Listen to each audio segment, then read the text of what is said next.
last week I brought you a preview of the TIMEX Chronograph. Today I have one in for review. This is the reverse panda version on a bracelet. It's not everything that I thought it would be. There are a few quirks, but it definitely is a very good looking quartz chronograph. Let's flip the camera and take a look at the TIMEX Chronograph.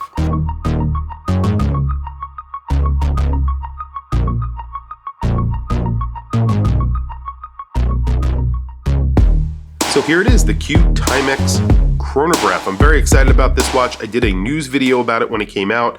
There is a panda version. There is a reverse panda version. This is the reverse panda version on a bracelet. I'm not a huge fan of the bracelet, but the strap that this actually comes on, I think is a good strap. I think they actually are using some upgraded straps over at TIMEX. Thank God they really did need to upgrade some of the straps on there.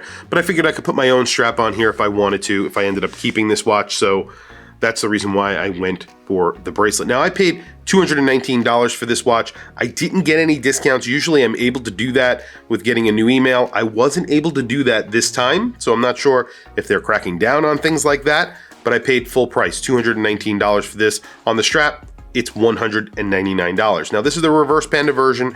Those subdials are in a silvery, creamy color.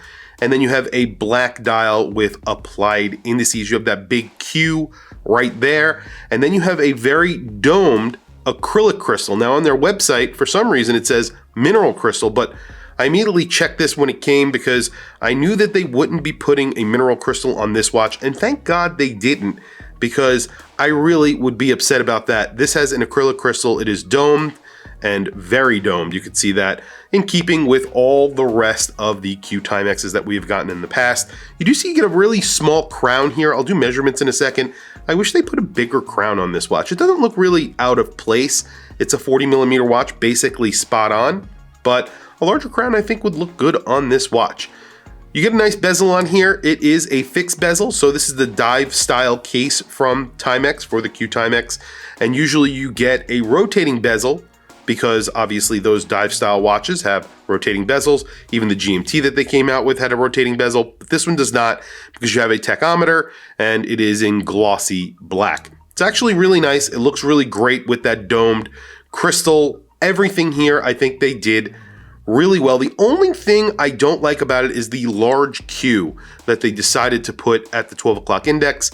I could have done without that. I don't know why they decided to do that on this watch. Then you have the TIMEX, so there's a lot going on up there.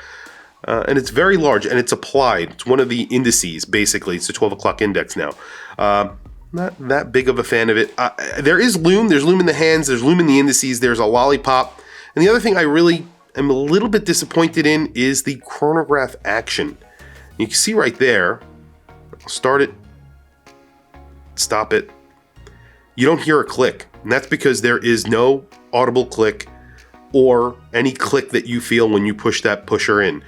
Push it again, and then reset it, and there is a click with the bottom pusher. And you could hear it. This does not click whatsoever. So they have two different actions on the same watch. I'm pretty sure that's probably a quality control issue more than intentional. So that's something that I want to note. The chronograph action, not that great on this watch. But again, it's a $219 watch. I'm not sure what I would expect at that price. Now, here is the dimensions. So this is a 39.8mm watch. It's about a 14mm thick watch because of that really domed crystal and then that battery hatch on the back. It's about 13mm, a little bit less than, no, it's around 13.5mm if you don't measure it with that battery hatch. You have that battery hatch that you get on all TIMEX that you could open up with a nickel and change the battery. Pretty cool. But that's how thick it is. Lug to lug is a true lug to lug on the bracelet because you do have straight ends on that bracelet, so it's 46.4mm. You have a sign crown with that Q. Again, I actually like the way this looks, and I'm kind of disappointed that the crown is so small, so 4.9mm, a little bit bigger, would have been nice. I think the design actually would look nice with a bigger crown, like a dive style crown. because this is a dive style watch. It's only 50 meters of water resistance. They probably should not put diver, because they actually put Q diver chronograph. You can see that right there.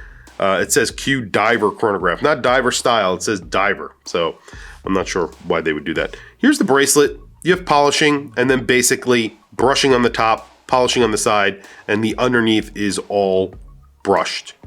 Nothing too crazy. You have a pressed clasp, excuse me, and then it just says TIMEX right there. I like the previous bracelet that this came on, the weave bracelet. I always thought that was a really cool bracelet. Felt, kind of cheap, but this feels just as cheap. You have friction fitted pins on here. It's nothing too crazy. And I like the style better on that other bracelet. It just looked more vintage, more in line with the look of this watch. And a lot of old TIMEX watches used a bracelet very similar to that. So that's kind of the reason why I liked it. Very quickly, let me show you what I have on my wrist, and then we will do a quick lume shot and wrap up the video. Today, I have on my Heuer 510-501. This is another chronograph. This is an automatic with a Lume movement, a 5100. A pretty awesome movement in here. And one of my favorite vintage watches. Look at that. PVD coated from the late 80s. So pretty cool. Yeah, so like I was saying, this is not fitted to my wrist. I'm a little bit disappointed in that pusher, but also you can see here, I haven't worn this yet, and this does not line up. And I've put it on my wrist just a few times, and you can see how much play is in this bracelet. I don't know why they would switch to this bracelet. It is really, in my opinion, inferior to the previous bracelet that they were using. But again, that's just my opinion. And I would wear this on a strap because I think this would look really good on a strap. I have a 7.5 inch wrist. This is a 40 millimeter watch. It's about 13 millimeters thick, 13.5 millimeters thick. That's what it wears like. It doesn't really wear like a 14 millimeter thick watch. It wears like a 13 millimeter thick watch. And you have a 46 millimeter lug to lug because really, you don't really have lugs on here. They're sort of hooded, and then the bracelet integrates directly in with flat link, so with a flat end link, so it's very easy to swap this out for a strap. This on a brown leather strap, black leather strap, maybe something that's a little distressed, would look awesome. Anyway, let's quickly do a lume shot. Oh, one other thing I want to mention, you do get a date here between the 4 and 5 o'clock position. Could do without that, as I have said many, many times. Applied indices, you do have a minute track. That I do not know if it's lumed. Lume, not spectacular. I wasn't really expecting spectacular lume from this watch anyway.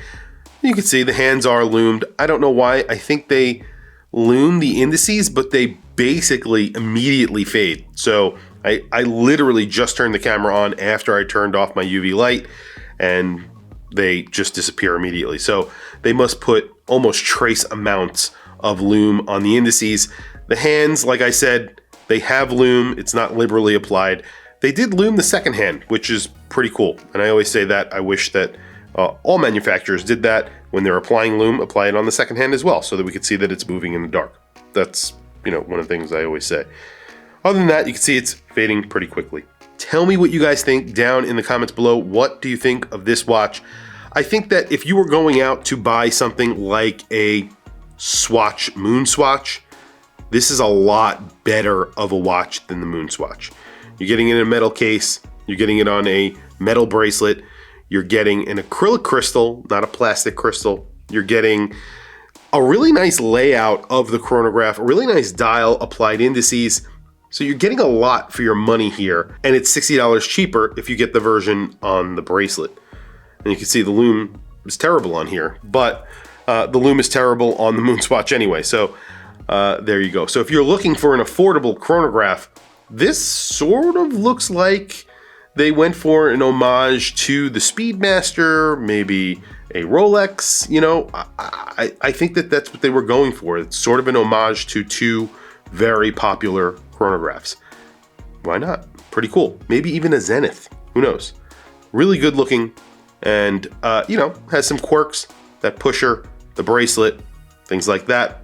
But again, it is a $219 watch on a bracelet, $199 on a strap. Tell me what you guys think in the comments down below. I want to hear from you guys. Please also don't forget to like and subscribe, hit that bell icon.